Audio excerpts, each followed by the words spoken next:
I usually pride myself on being able to read people, but this time I got it wrong. A coworker came to me and I was sure they were ready to quit. I wanted to be supportive, so I asked, "Are you thinking about leaving? If you are, I absolutely will help you figure it out."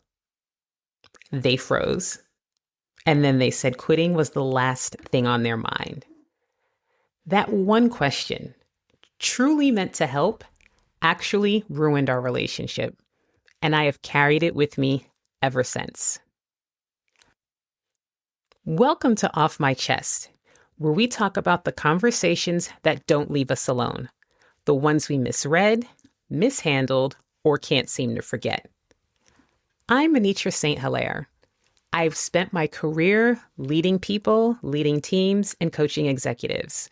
And if there is one thing I've learned, it's this. Conversations shape everything: our work, our relationships, and even how we see ourselves. But I'm not just here as a coach. I'm here as someone who still replays her own awkward, painful, messed up, unfinished conversations in my head over and over again.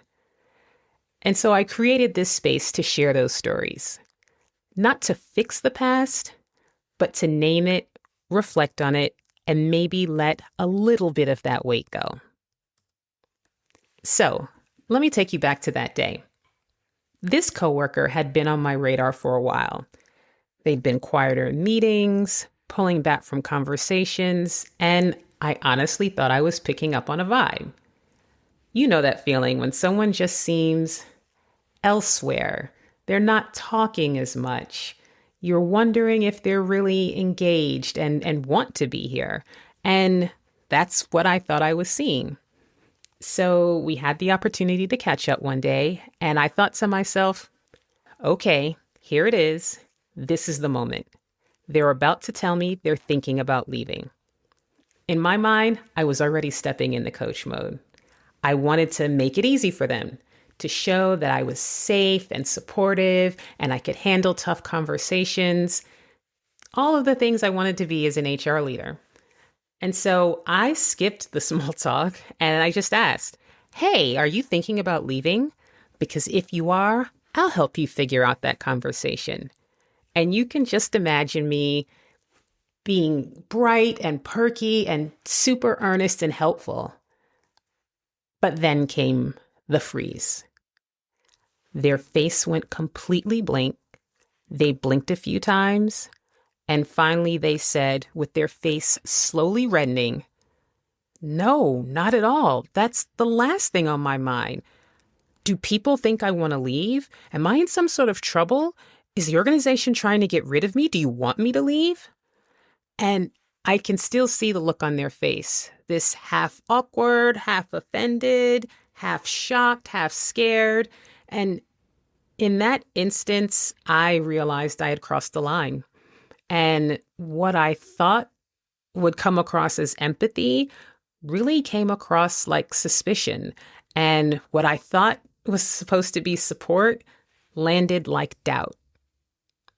And the truth is, there was no recovering from that moment.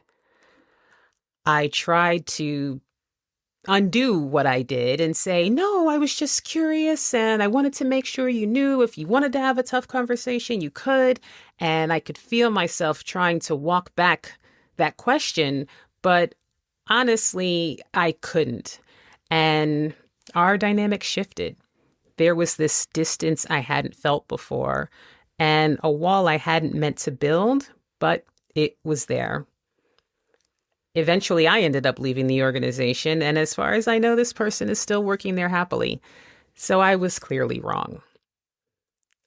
But what stayed with me wasn't just the awkwardness of that conversation.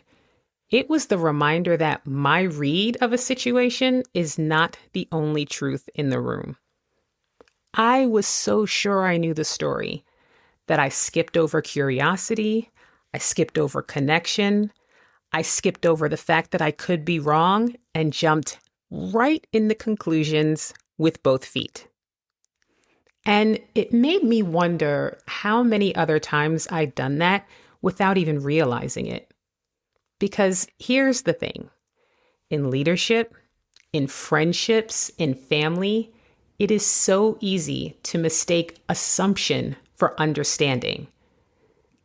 Some of us pride ourselves on being so good at reading people, but sometimes we're just writing our own script and handing it to them instead of really understanding where that other person is coming from.